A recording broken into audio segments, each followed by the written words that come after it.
Alright, hello everyone. This is a video I'm going to call In Defense of the Hypercoaster. Marcel thinks he's the expert of Roller Coaster Tycoon, and I'm not really going to argue with that, but I am going to argue with his opinion that the Hypercoaster is useless. And I don't know if it's because he's unaware of these changes or if he just doesn't care about these changes. What I'm going to try to do in the next few minutes is prove to you that the Hypercoaster is not useless. It is unhelpful, but it is not useless. So, if we start out, I always use this map for when I'm just testing, and this map doesn't come with the Hypercoaster. So that is a negative for the Hypercoaster, that it doesn't come on this map.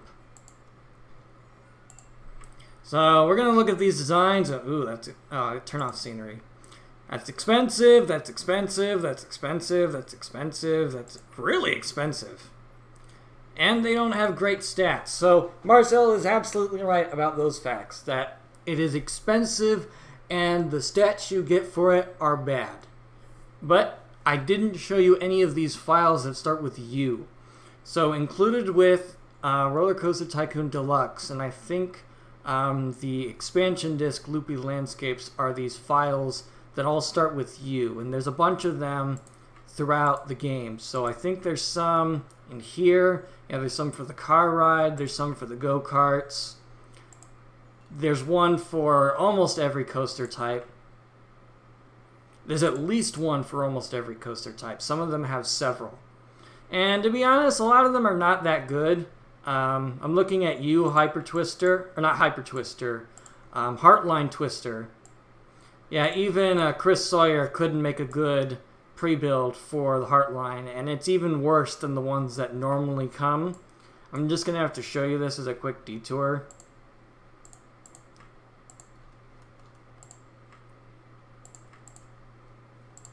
I mean, just look at this. It's stupid. But if we don't think about that, we're just here to talk about, why did I lose $5? $5 must have just disappeared into the ether. I'm here to talk about the Hyper Coaster. I keep saying Hyper Twister. So, we're going to look at this file called UZ000. And you know that this is from the original game because it doesn't have the station and the exit, or the entrance and exit placed. If you try to save, or you can't even open a ride that comes without the entrance and exit. So if a ride, when you place it down and it prompts you to build the entrance and exit, that means it has to have been built in Roller Coaster Tycoon 1. Now, of course, I could have built this in Roller Coaster Tycoon 1, but why would anyone play Roller Coaster Tycoon 1 when they have the option to play Open Roller Coaster Tycoon 2, unless they're doing it for nostalgia purposes, like I do, occasionally, like once every, not very often. It was just weird that I did it last week, because all the quality of life fixes in Open RCT2 are just, you can't live without them. I'm going to quickly test this ride, and we're going to pay attention to these pieces right here. So these are actually booster pieces. Now this ride is actually getting pretty bad stats because it doesn't meet the stat requirements. Reddit is down right now, so I can't look at the table of stat requirements, but I'm guessing that the I keep saying Hyper Twister. Hypercoaster requires 2 drops instead of 1. So I'll quickly test it with 2 laps.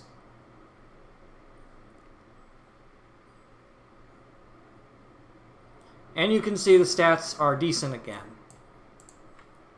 So, if I try to build a Hypercoaster, there are no booster pieces. The only way you can get booster pieces is if you do the Enable All Drawable Track.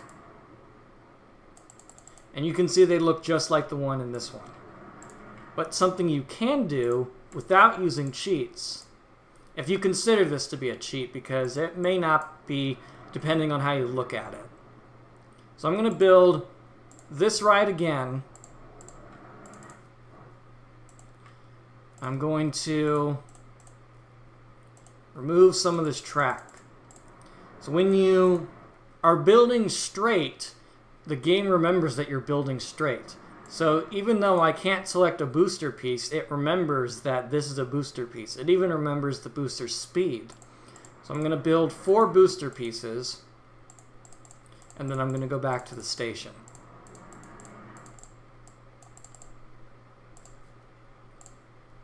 The boosters in action are much more visible with this design. Watch the speed. Because it actually sped up, even though it was on flat ground. So these boosters are working. And just in case you think this is some weird quirk with Open Roller Coaster Tycoon 2, allow me to show you Roller Coaster Tycoon Deluxe. So unfortunately, there are no scenarios in Roller Coaster Tycoon 1 Deluxe that are unlocked at the very beginning that allow you to build the Hypercoaster. However, there is a Hypercoaster built in. I think this is it's not Alton Tower. This is Blackpool Pleasure Beach. It's the Pepsi Max Big One coaster, which is a Hypercoaster. If you go into the settings, you can see there's an option to set this to powered launch mode. That will be useful for later. So I'm going to close this ride and I'm going to do some construction on it. And I'm really missing being able to zoom in with your mouse scroll wheel.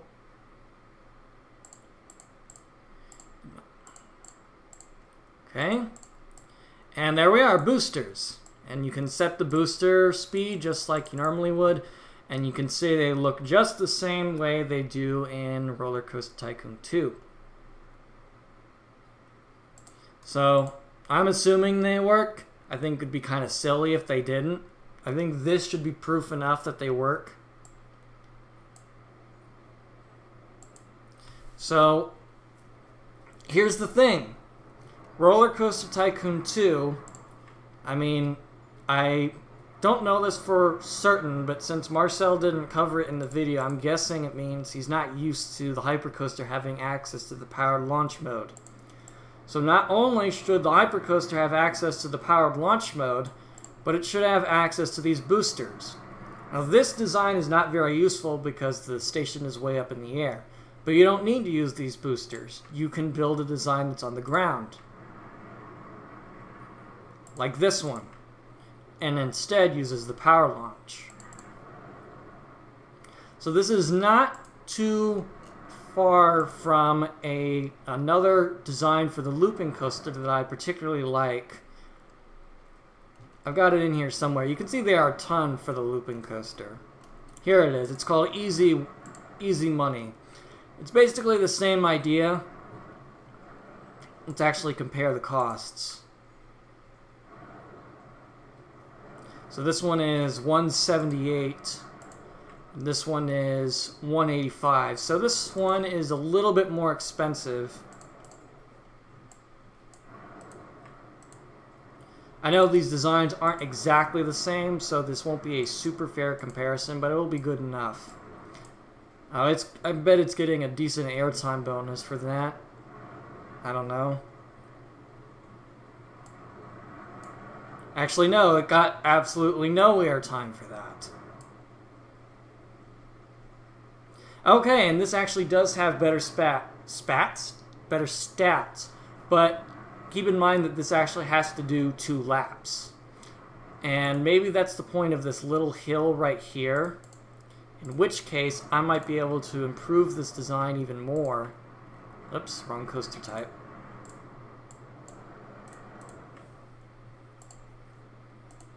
Remove the need to do 2 laps.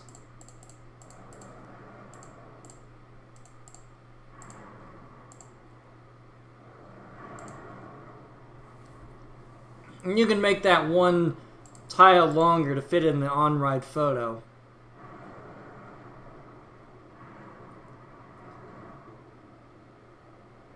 There we go. Wow, those stats actually improved because of adding in that extra drop. So this is less than $2,000.